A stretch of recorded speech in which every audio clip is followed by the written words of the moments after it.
An ordinance of the Lords and Commons assembled in Parliament for the utter suppression and abolishing of all stage plays and interludes, with the penalties to be inflicted upon the actors and spectators herein expressed, on Friday 11th February 1647. An ordinance for suppression of all stage plays and interludes.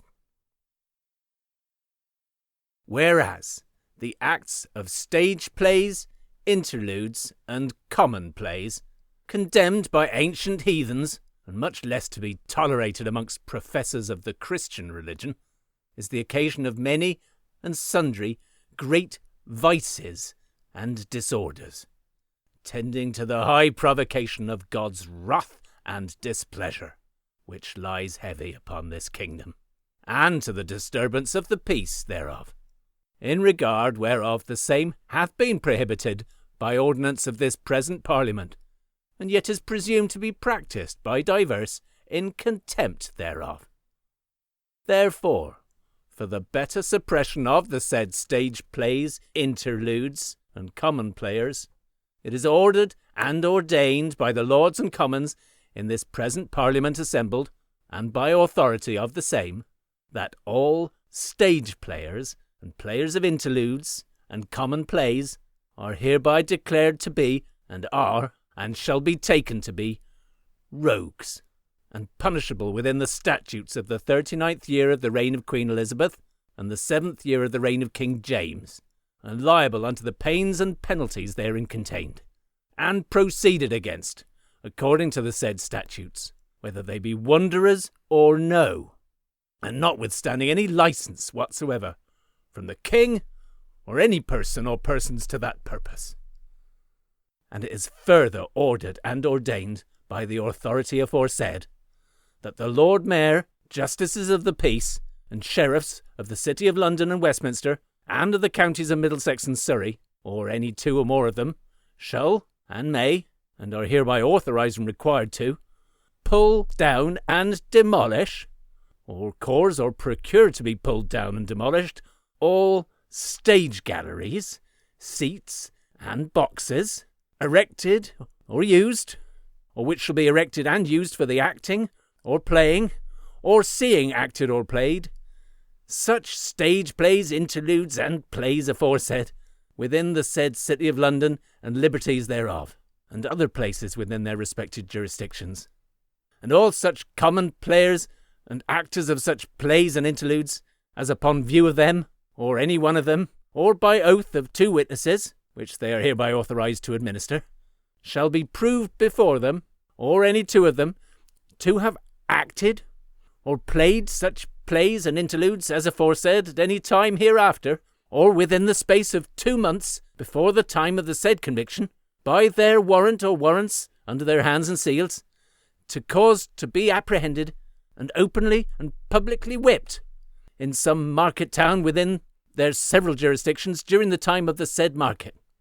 and also to cause such offender and offenders to enter into recognizance or recognizances with two sufficient sureties never to act or play any plays or interludes any more, and shall return in the said recognizance or recognizances into the sizes or sessions to be then next holden for the said counties and cities respectively, and to commit to the common any such person and persons as aforesaid as shall refuse to be bound, and find such sureties as aforesaid until he or they shall so become bound. And in case any such person or persons so convicted of the said offence shall after again offend in the same kind, that then the said person or persons so offending shall be, and is hereby declared to be, and be taken as an incorrigible rogue, and shall be punished and dealt with as an incorrigible rogue ought to be by the said statutes. And it is hereby further ordered and ordained that all and every sum and sums of money gathered, collected, and taken by any person or persons, of such persons as shall come to see,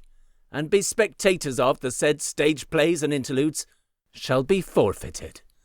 and paid unto the churchwardens of the church or parish where the said sums shall be so collected and taken,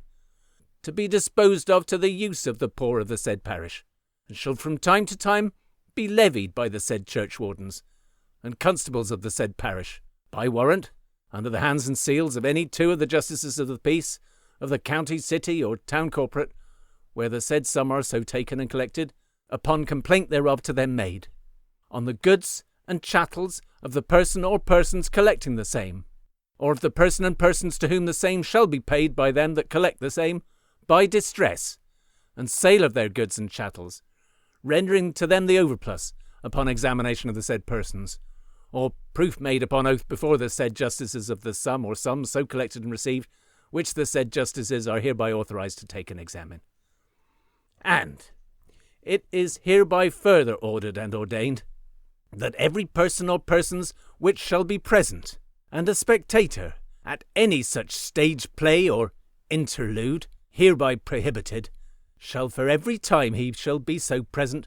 forfeit and pay the sum of 5 shillings to the use of the poor of the parish, where the said person or persons shall at that time dwell or sojourn, being convicted thereof by his own confession or proof of any one witness upon oath, before any one justice of peace of the county, city, or town corporate where the said offence is committed, who is hereby authorized to take the same oath, to be levied by the churchwardens or constables of the said parish, by warrant of the said justice of peace, by distress and sale of the goods of the said person offending, rendering to him the overplus. And it is hereby further ordered and ordained that all mayors, bailiffs, constables, and other officers, soldiers, and other persons being thereunto required, shall be from time to time, and all times hereafter, aiding and assisting unto the said Lord Mayor, justices of the peace, and sheriffs, in the due execution of this ordinance, upon pain to be fined for their contempt in their neglect or refusal thereof. John Brown, Clark Parliamentorum.